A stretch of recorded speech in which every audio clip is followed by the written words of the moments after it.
Haters ni Kimi, tiklop sa Kim Pao supporters. Security, pinadagdagan.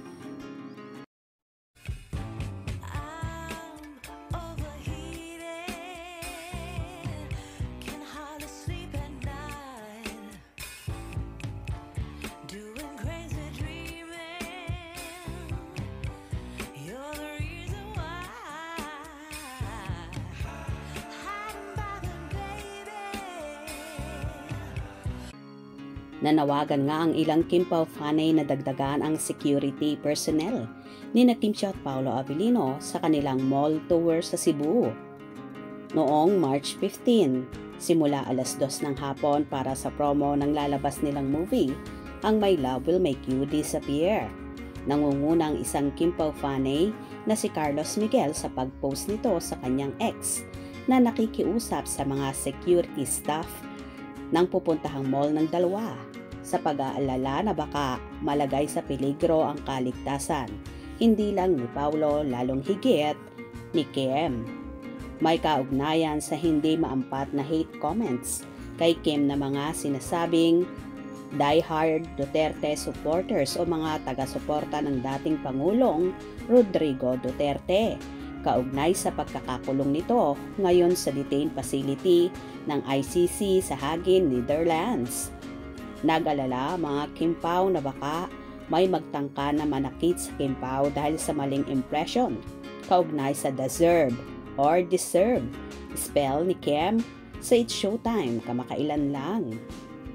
Inakala kasi ng mga DDS na patungkol kay dating President Rodrigo Duterte ang katagang sinambit ni Kim na agad namang nilinaw nitong binasa lang niya ang script. Posible raw kasi na makaranas ng hindi magandang treatment si Kim sa mga taga Cebu, gaya na lamang ng pambabato ng bottled water sa dalawa habang nagtatanghal. Sabi pa ni Carlos Miguel sa kanyang expose, I know, mahal na mga Cebuano si Kimi at #Kim Pao. Pakiusap ko lang sana sa security team. Mas pakiingatan po sina Kimi at Pao. Love po namin yan.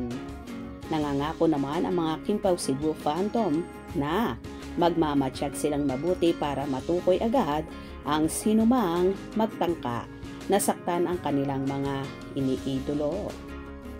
Anyway, naging matagumpay naman ang naging 3 mall show ng Kim Pao sa Cebu at awa naman ng Diyos ay walang masamang nangyari kina Kim at Paolo dahil talaga namang tinutukan ng Kim Pao supporters ang galaw ng mga haters ni Kim.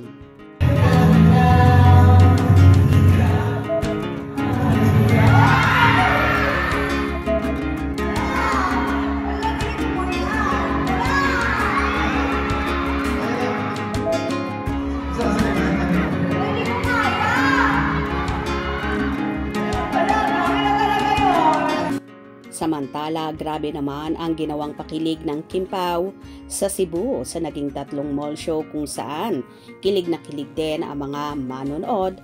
Kaya sabi ng iba, kahit daw ang haters ni Kimi ay tila kinilig, kaya naman nanahimik. Hope you enjoyed.